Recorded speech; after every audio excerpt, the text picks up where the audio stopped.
Viename miške gyveno daug patrakusių nykštukų ir jie mokėjo keisti pavidalą. Bet daugiausiai buvo bitanykščių,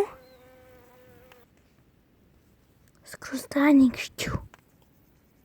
Taip, teisingai išgirdote, tai buvo skrustanykštės.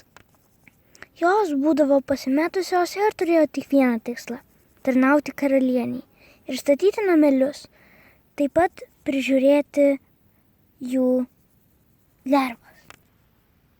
Ir dar buvo svirplianykščiai. Visų nykštukų geriausi draugai buvo medžiai, slaptūnai kitaip.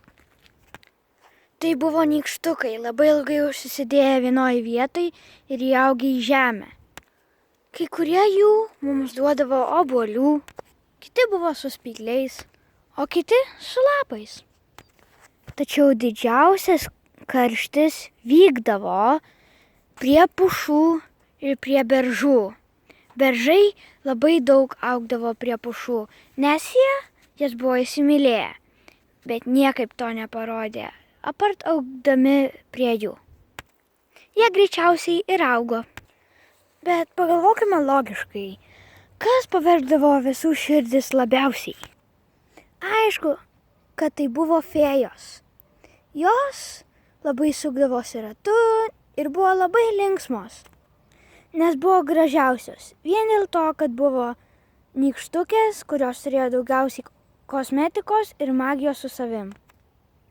Na gerai, tik juokauju. Tai buvo fėjos.